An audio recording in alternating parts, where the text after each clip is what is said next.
जय हिंद दोस्तों, मैं संजीत कुमार। आपका स्वागत है आपके अपने चैनल संजीत एकेडमी पे। हम आपको एनसीईआरटी साइंस पढ़ा रहे हैं। एनसीईआरटी साइंस में आपको बायोलॉजी वाला पोर्शन पढ़ा रहे हैं। उसमें हम आपको पढ़ा रहे हैं हार्मोन्स के बारे में। बायोलॉजी कुछ ही दिनों में अब खत्म हो जाएगा।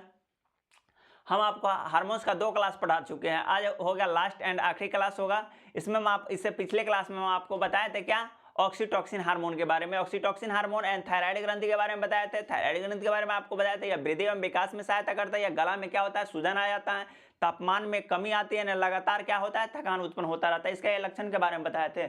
आज हम बताएंगे क्या, आज हम बताएंगे पैराथायराइड ग्रंथि के बारे में। पैराथायराइड ग्रंथि क्या है, तो ये पैराथायराइड ग्रंथि है, ये शरीर में क्या करता है, कैल्शियम, फास्फोरस एंड कैल्शियम की मात्रा को क्या करता है, नियंत्रित करता है। तो आइए इसके बारे में लिखेंगे, यह इसके बारे में लिखेंगे, यह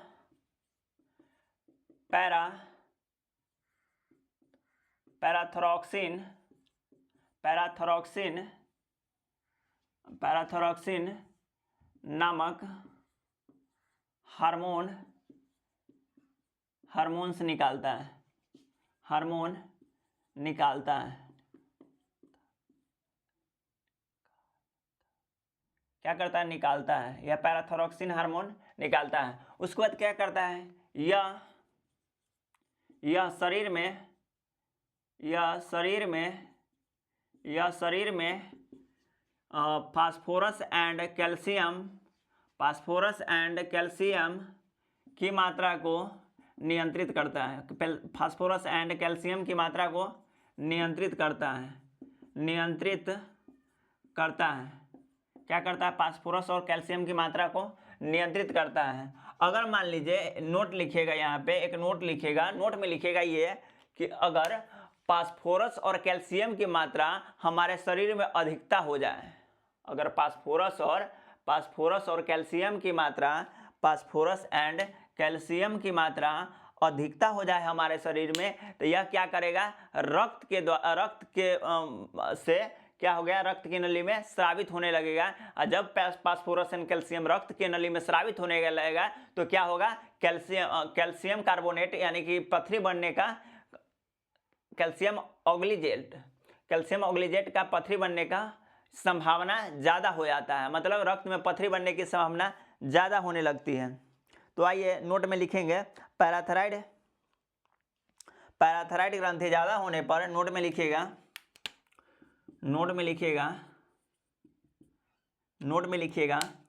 पैराथायराइड ग्रंथि ज़्यादा होने पर, पैराथायराइड ग्रंथि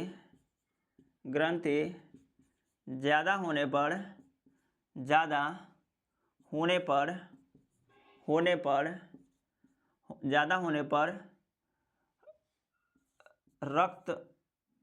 रक्त में स्रावित होने लगता है,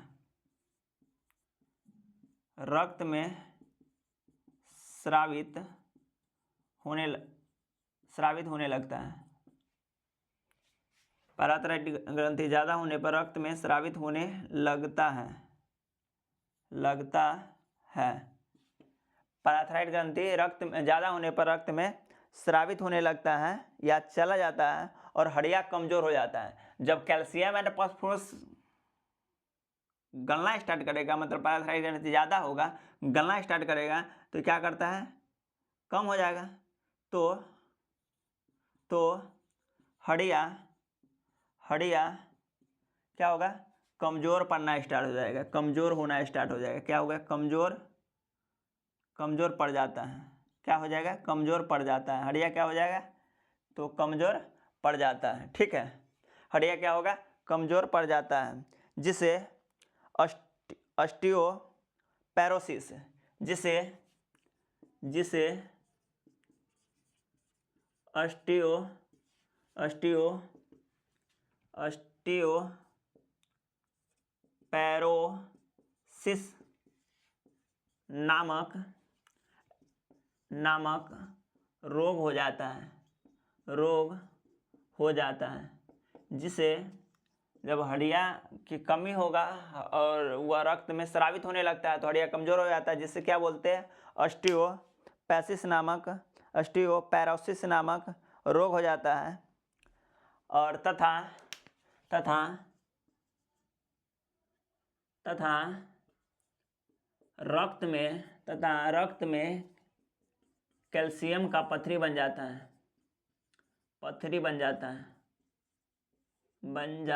तथा रक्त में कैल्शियम का पत्थरी बन जाता है। अगर नीचे नहीं दिख रहा होगा तो ऊपर लिख देते हैं या यहाँ पे लिख देते हैं, तथा रक्त में कैल्शियम का पत्थरी बन जाता है,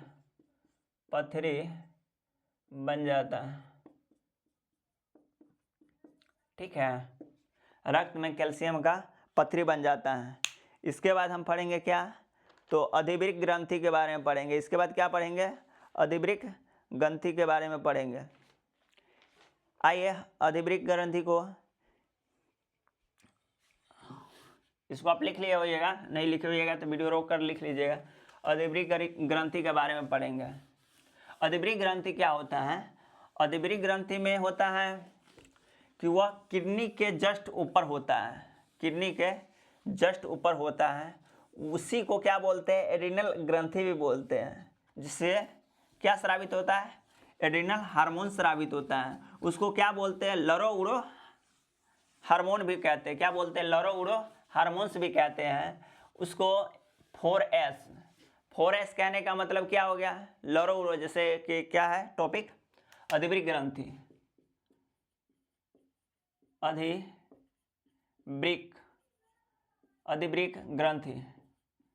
अधिवृक्क ग्रंथि या इसी को एड्रिनल ग्रंथि भी बोलेंगे। इसी को क्या बोलेंगे, एड्रिनल ग्रंथि भी बोलेंगे।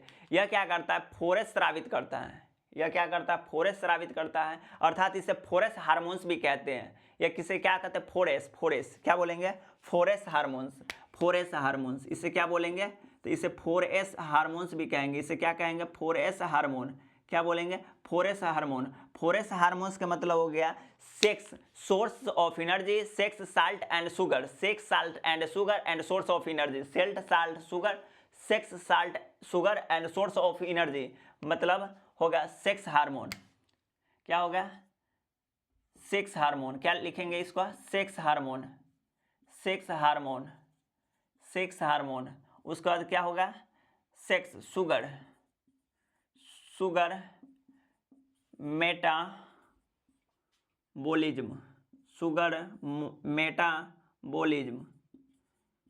उसके बाद क्या होगा, साल्ट मेटाबॉलिज्म। उसके बाद थर्ड में क्या होगा, source of energy,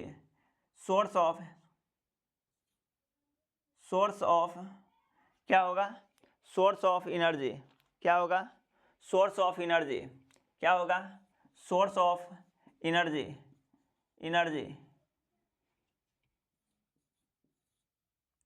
source of energy क्या होगा, सोर्स ऑफ एनर्जी। इसे 4S हार्मोन्स भी कहते हैं। तो अधिवृक्क ग्रंथि लिख लीजिए। उसके बाद नीचे लिखा रहे आपको, नीचे लिखिएगा, यह किडनी के ऊपर एक जोड़ी होता है। लिखिएगा, यहाँ पे लिखिएगा, यह किडनी के ऊपर एक जोड़ी होता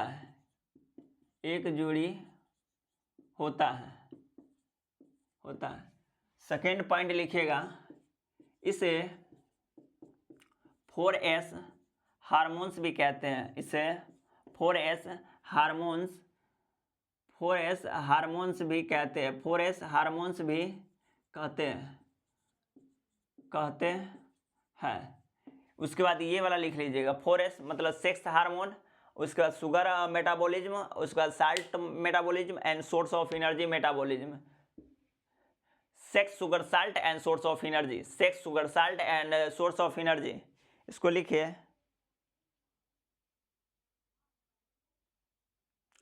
इसके बाद एक नोट लिखिएगा।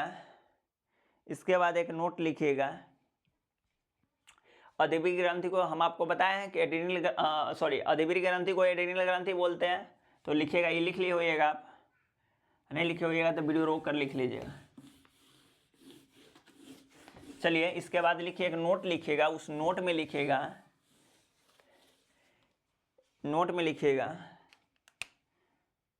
नोट में लिखिएगा, क्या लिखिएगा नोट में, तो लिखिएगा अदबी ग्रंथि से यानी एड्रिनल ग्रंथि से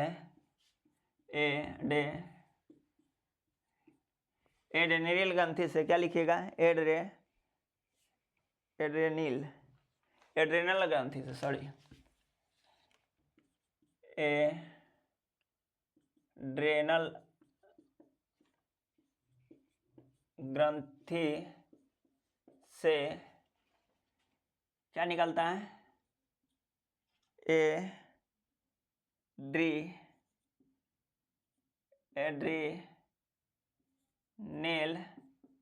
एड्रेनल हार्मोन्स स्रावित होता है, हार्मोन्स निकलता है, हार्मोन्स निकलता है, हार्मोन्स निकलता है। एड्रेनल ग्रंथि से क्या निकलता है, हार्मोन्स निकलता है, जिसे क्या बोलते हैं, लड़ो उड़ो, जिसे क्या बोलते हैं, लड़ो उड़ो हार्मोन्स कहते हैं, जिसे क्या बोलते हैं, लड़ो उड़ो हार्मोन्स कहते हैं, जिसे क्या बोलते हैं, लड़ो उड़ो हार्मोन्स कहते हैं। इसे क्या बोलते हैं, भय दिखाना भी बोलते हैं, मतलब भय का हार्मोन्स बोलते हैं। कौन, अदेब्रिक हार्मोन को क्या बोलते हैं, भय का हार्मोन्स भी बोलते हैं। लिखिएगा एक नीचे पॉइंट लिखिएगा, इस हार्मोन्स के कारण, इस हार्मोन्स के कारण रोंगटे, ठंडा में आप देखिएगा जो रोआ होता है उसी को बोलते हैं रोंगटे। तो इस हार्मोन्स के कारण रोंगटे खड़ा हो जाता है, इस हार्मोन्स के कारण रोंगटे खड़ा होता है। उसके बाद नेक्स्ट पॉइंट लिखिएगा, इस हार्मोन्स में क्या होता है, इसी हार्मोन के कारण भय होता है, मतलब भय कहने का मतलब डर होता है। तो इसी हार्मोन्स के कारण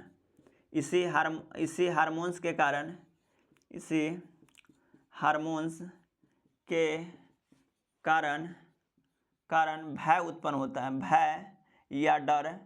भय या डर उत्पन्न होता है, इसी हार्मोन्स के कारण भय या डर उत्पन्न होता है, इसी हार्मोन्स के कारण भय या डर उत्पन्न होता है, इसी हार्मोन्स के कारण क्या होता है, भय और डर उत्पन्न होता है, तथा गुस्सा एवं खुशी उत्पन्न होता है, तथा गुस्सा एवं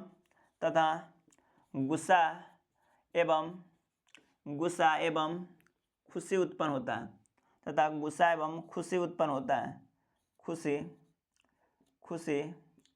उत्पन्न होता है। नीचे में लिखिएगा, इसीलिए इसे क्या बोलते हैं, इमरजेंसी हार्मोन बोलते हैं, इसीलिए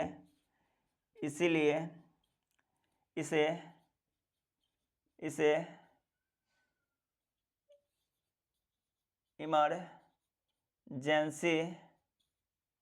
इमरजेंसी हार्मोन बोलते हैं, इसीलिए इसे इमरजेंसी हार्मोन्स कहते हैं, इसीलिए इमरजेंसी हार्मोन्स कहते हैं, इसीलिए इसे क्या बोलेंगे, इमरजेंसी हार्मोन्स कहेंगे, इसीलिए इसे क्या कहते हैं, इमरजेंसी हार्मोन्स कहते हैं। इसको लिखिए,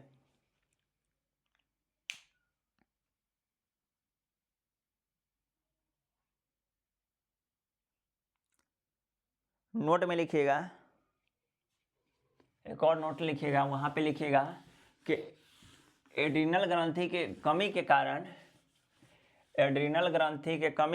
एडिशन नामक रोग हो जाता है। नोट में लिखिएगा,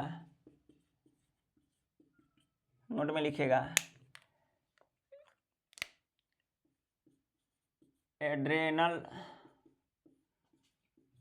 ग्रंथि के कमी के कारण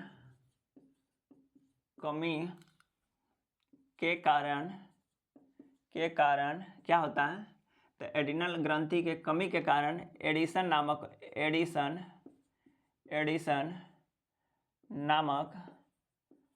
रोग हो जाता है, एड्रिनल के ग्रंथि के कारण एडिशन नामक रोग हो जाता है।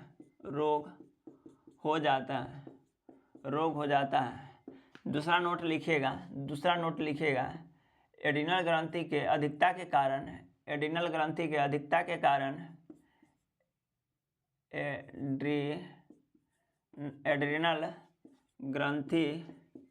एड्रिनल ग्रंथि के अधिकता के कारण कुशिंग नामक रोग होता है। कुशिंग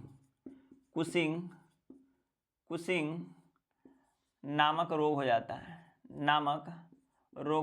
कुशिंग नामक रोग होता है। क्या होता है? तो कुशिंग नामक रोग हो जाता है। फर्स्ट नोट में क्या, एड्रिनल ग्रंथि कमी के कारण एडिशन नामक रोग होता है। अब उसके बाद क्या होता है? अधिकता के कारण कुशिंग नामक रोग होता है तथा चेहरे पर मांस छा जाता है। कुशिंग नामक रोग होता है अधिकता के कारण तथा चेहरे पर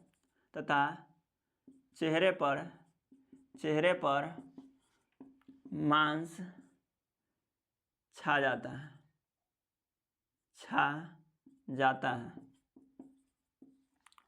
क्या होता है? तथा चेहरे पर मांस छा जाता है। इसके बाद लिखिएगा, इसका लक्षण है क्या? इसका लक्षण है कांखों के बाल का झड़ना तथा महिलाओं में सेक्स की अरुचि। इसका सिम्टम या लक्षण लिखिएगा,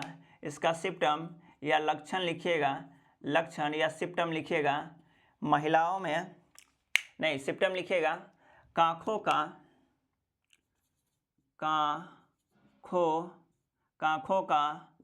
बाल झड़ना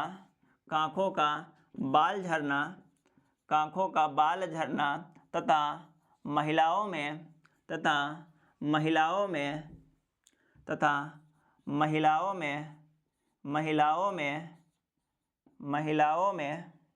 महिलाओं में सेक्स का अरुचि होना,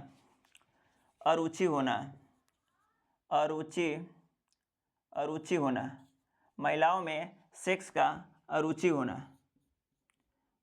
होना। इसका लक्षण लिखिएगा कांखों का बाल झड़ना तथा महिलाओं में सेक्स की अरुचि होना। इसके बाद पढ़ेंगे क्या?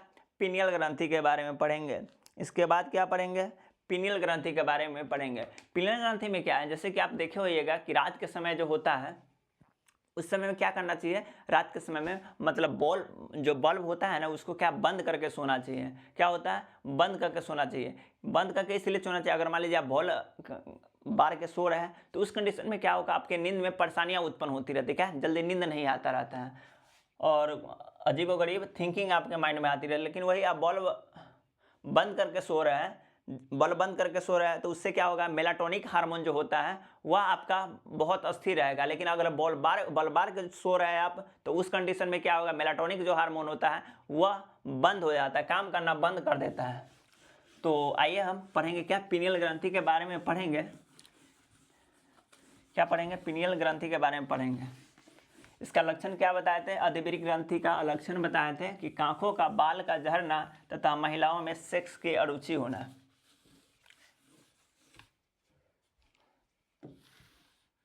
आइए पढ़ेंगे पीनियल ग्रंथि के बारे में।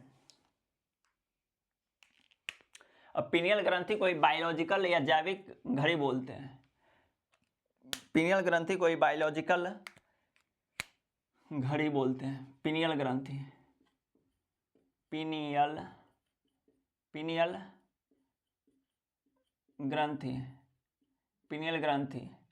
क्या बोलेंगे? पीनियल ग्रंथि। इसमें इसे क्या बोलते हैं? इसे ब्रेन ब्रेन का हार्मोन्स भी कहते हैं या ब्रेन के ग्रंथि भी बोलते हैं। क्या बोलेंगे इसको? ब्रेन के ग्रंथि भी कहते हैं। तो लिखिएगा इसे क्या होता है? इसे ब्रेन के ग्रंथि भी कहते हैं। इसे ब्रेन के ग्रंथि भी कहते हैं। इससे क्या कहते हैं? ब्रेन के ग्रंथि भी कहते हैं। दूसरा नंबर में लिखिएगा इसे बायोलॉजिकल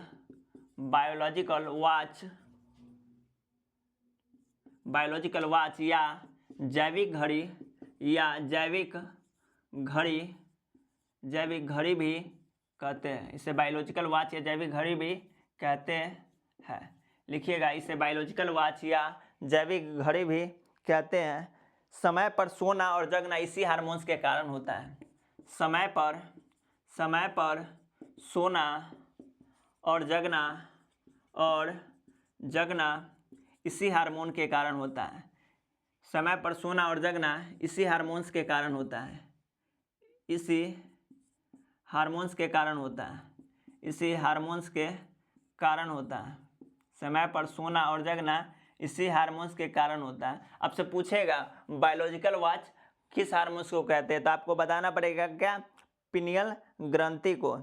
लिखेगा, इससे मेलाटोनिक हार्मोन निकलता है। नोट में लिखिएगा, एक नोट लिखिएगा, इसमें लिखिएगा पिनियल ग्रंथि से, नोट में लिखिएगा पिनियल ग्रंथि से, नोट में लिखिएगा पिनियल ग्रंथि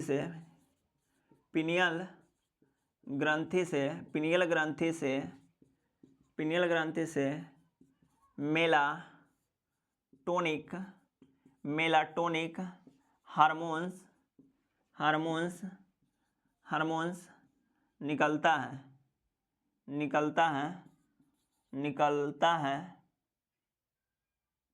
निकलता है जो नींद के लिए जिम्मेवार है। जो नींद के लिए जिम्मेवार है। जो नींद के लिए जिम्मेवार है। जो नींद के लिए जिम्मेवार है। क्या है? नींद के लिए जिम्मेदार है। जो नींद के लिए जिम्मेदार है। लिखिए नोट में, जो नींद के लिए जिम्मेदार है। जो नींद के लिए जिम्मेदार है। अब लास्ट ग्रंथि पढ़ेंगे जनन ग्रंथि के बारे में। अब लास्ट ग्रंथि पढ़ेंगे क्या? जनन ग्रंथि के बारे में। पिनियल ग्रंथि यह रात के समय में एक्टिव होता है। पिनियल ग्रंथि हो गया, यह रात के समय में एक्टिव होता है, यही नींद के लिए जिम्मेवार है, जिसे क्या बोलते हैं? मेलाटोनिक हार्मोन्स निकलता है। पिनियल ग्रंथि से मेलाटोनिक हार्मोन्स निकलता है और जो नींद के लिए जिम्मेदार है। यह समय पर जो सोना और जागना, आपसे पूछेगा दो ही चीज, समय पर जो सोना और जागना कौन सी ग्रंथि है? तो पिनियल ग्रंथि। कौन सा हार्मोन्स है? तो मेलाटोनिक हार्मोन्स है। पिनियल ग्रंथि को क्या बोलते हैं? तो बायोलॉजिकल वॉच बोलते हैं। यही तीन शब्द है, तीन शब्द है जो आपसे इसमें पूछेगा। एक तो अंडरलाइन कर देते हैं, आपको ये पूछेगा, एक बाद ये लाइन वाला पूछेगा, सोना और जगना के बारे में बोलेंगे, उसके बाद ये मेलाटोनिक के बारे में पूछेगा, नींद के लिए कौन जिम्मेवार है? तो मेलाटोनिक हार्मोन्स जिम्मेवार है। ठीक है, यही तीन शब्द आपको इसमें से पूछेगा। चलिए, उसका क्या पढ़ेंगे? जनन ग्रंथि के बारे में पढ़ेंगे। मेल और फीमेल दोनों के जनन ग्रंथियों के बारे में आइए हम पढ़ते हैं। इसके बाद क्या होगा? मेरा हार्मोन्स का जो चैप्टर है ग्लैंड्स का, वो दोनों चैप्टर क्या हो जाएगा? खत्म। उसके बाद हम नेक्स्ट टॉपिक नेक्स्ट दिन स्टार्ट करेंगे। आइए, इसमें हम पढ़ेंगे क्या? जनन ग्रंथि। क्या है? जनन ग्रंथि।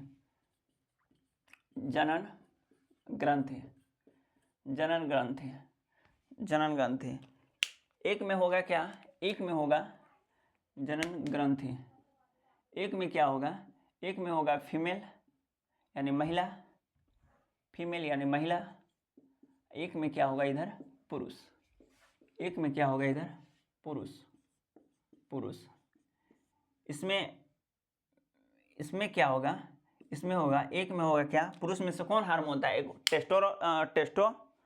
टेस्टोस्टेरोन होता है, एक एंड्रोजन होता है। एक क्या होता है? टेस्टोस्टेरोन होता है। एक क्या होता है? टेस्टोस्टेरोन होता है। एक क्या होता है? एंड्रोजन होता है। टेस्टोस्टेरोन और दूसरा क्या होता है? एंड्रोजन होता है। एंड्रोजन। दूसरा क्या होता है? Androgen hormones. क्या होता है? Androgen hormone. महिला में क्या होता है? तो महिला में होता है, महिला में क्या होता है? तो महिला में होता है एक एस्ट्रोजन। क्या होता है? एस्ट्रोजन। और दूसरा क्या होता है? तो दूसरा होता है आपको प्रोजेस्टेरॉन। क्या होता है? प्रोजेस्टेरॉन। क्या होता है? प्रोजेस्टेरॉन। क्या होता है? प्रोजेस्टेरॉन। क्या होता है? प्रोजेस्टेरॉन। एस्ट्रोजन जो होता है, अगर आप रेलवे एसएससी का तैयारी कर रहे हैं, रेलवे एसएससी का तैयारी कर रहे हैं या ग्रुप डी का आप अगर तैयारी कर रहे हैं, वनडे एग्जाम का हो गया, जो हो गया, उसमें आपको पूछेगा बस इतना है, एस्ट्रोजन एंड रेलवे का तैयारी में हो, एनटीपीसी या टेक्नीशियन हो गया। इसमें अगर आप ग्रेजुएट लेवल पे भी जा रहे हैं वहाँ पे एग्जाम में, तो इसमें आपका इसका ये पार्ट भी पूछ देगा। क्या पूछेगा? इसका पार्ट भी पूछ देगा। इसका एस्ट्रोजन का 3 पार्ट होता है। एस्ट्रोजन का 3 पार्ट होता है। एक होता है एस्ट्रोन होता है। क्या होता है? एस्ट्रोन होता है। एस्ट्रोन होता है। दूसरा का क्या होता है? एस्ट्रायल होता है। क्या होता है? दूसरा क्या होता है? एस्ट्रायल होता है। एस्ट्रायल होता है। तीसरा का क्या होता है? एस्ट्रोडायल होता है। क्या होता है? एस्ट्रोडायल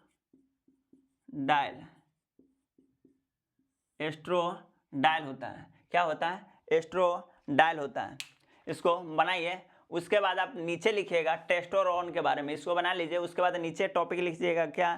टेस्टोस्टेरोन के बारे में।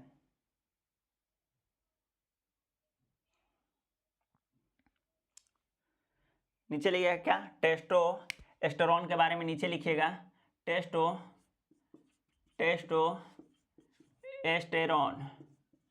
टेस्टोस्टेरोन। यह क्या करता है? तो यह बालक को पुरुष बनाने का काम करता है। टेस्टोस्टेरोन हार्मोन क्या करता है? तो यह बालक को पुरुष बनाने का कार्य करता है। यह बालक को पुरुष बनाने का कार्य करता है। पुरुष बनाता है तथा आवाज़ का मोटा होना। अब देखिएगा, आवाज़ का मोटा हो जाता है, मतलब बच्चा में कुछ और आवाज़ और सियाना पे कुछ और आवाज़, मतलब आवाज़ का क्या होता है? आवाज़ का मोटा होना। आवाज़ का मोटा होना तथा जननांगों के बीच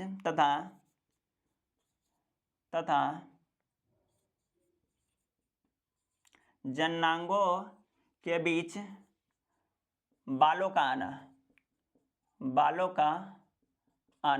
जननांगों के बीच बालों का आना, टेस्टोस्टेरोन। चलिए ये आप लिख लिए होइएगा, जल्दी से फटाफट लिखिए, उसके बाद हम मिटाते हैं। चलिए इसको लिख लिए होइएगा। उसके बाद लिखिएगा, क्या लिखिएगा? एंड्रोजन। क्या लिखिएगा? एंड्रोजन। क्या लिखिएगा? एंड्रोजन। एंड्रोजन के बारे में लिखिएगा। यह जनन क्षमता को विकसित करता है तथा पुरुषों का विकास करता है। यह जनन क्षमता को विकसित करता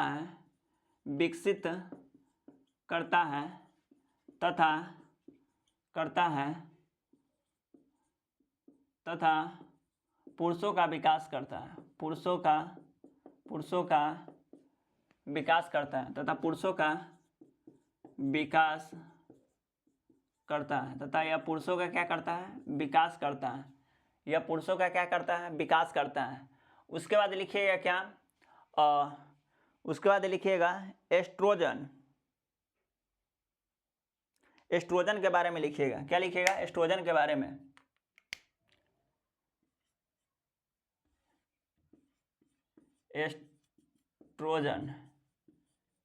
एस्ट्रोजन के बारे में लिखिएगा। यह क्या करता है? महिलाओं में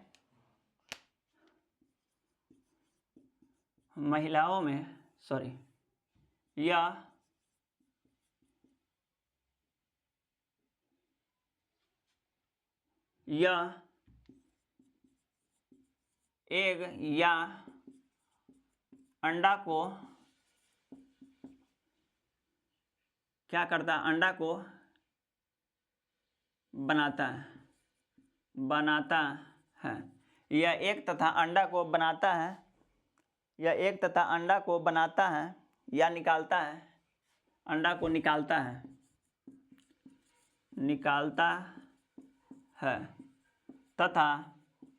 तथा आवाज़ का पतला होना।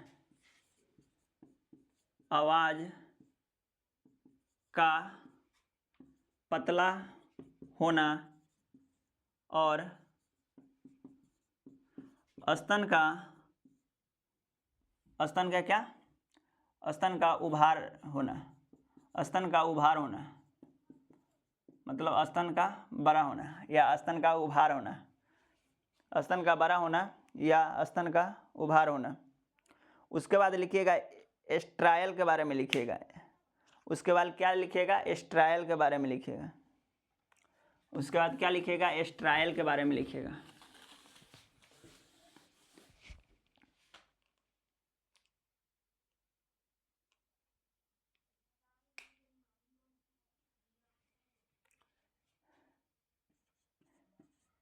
एस्ट्रायल लिखिएगा। इसमें वयस्क होने पर ज़्यादा स्रावित होता है या ज़्यादा निकलता है।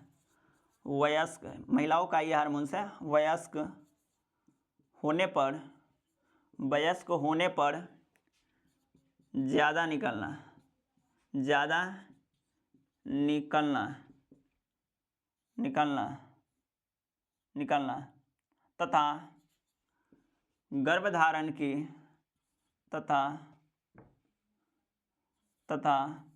गर्भधारण की क्षमता विकसित होना, तथा गर्भधारण की क्षमता विकसित होना, गर्भधारण की क्षमता विकसित होता है, तथा गर्भधारण का क्षमता विकसित होना, गर्भधारण की क्षमता विकसित होना या गर्भधारण की क्षमता विकसित होना है। इसी के ऊपर लिख देते हैं यहाँ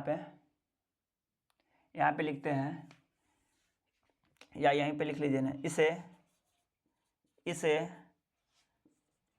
प्रेगनेंसी हार्मोन्स भी कहते हैं।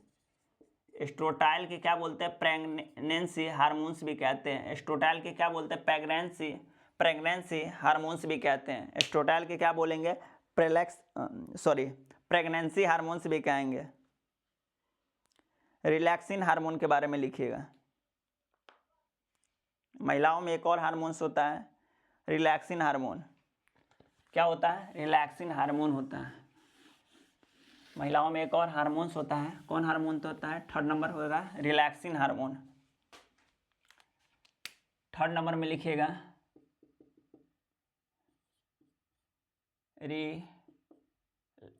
Relaxin hormone. रिलैक्सिन हार्मोन,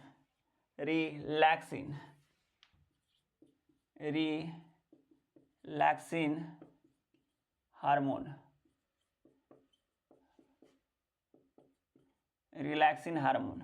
क्या लिखेंगे? Relaxin hormone. यह लेबर पेन या प्रसव पीड़ा को कम करता है। यह लेबर पेन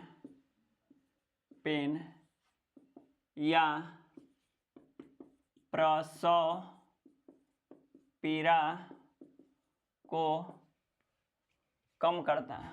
क्या करता है? कम करता है। 2 नंबर में लिखिएगा यह दुग्ध उत्पादन में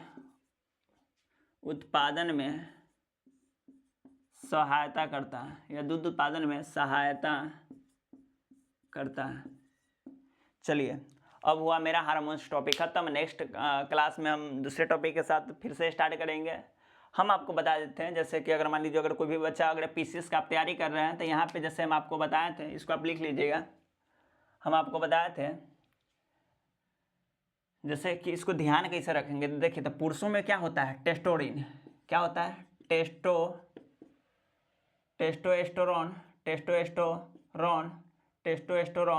टेस्टोस्टेरोन होता है रॉन। एंड एक और हार्मोन होता है, कौन होता है? एंड्रोजन। महिलाओं का शब्द देखिएगा आपको एस ऐसे स्टार्ट होगा।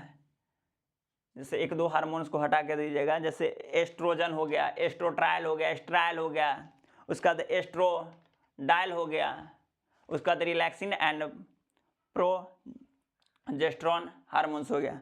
तो चलिए, आज के लिए इतना ही। फिर मिलते हैं आपसे नेक्स्ट क्लास में। आप पूरा हार्मोन्स को अब रिवीजन कर लीजिएगा। अब PYQ, आप जहाँ का PYQ हो, जिस कंपटीशन एग्जाम का PYQ आप उठा के और बनाइएगा। अगर आपसे नहीं बनेगा तब आप मुझे कमेंट सेक्शन में आप ज़रूर बताइए कि आप बताए थे और नहीं बना है। तो हम आपको गारंटी दे रहे हैं कि 90% से 95% आपका हार्मोन्स का एक भी प्रश्न छूटेगा नहीं। चलिए आज के लिए इतना ही, फिर मिलते हैं आपसे कल न्यू वीडियो के साथ। जय हिंद।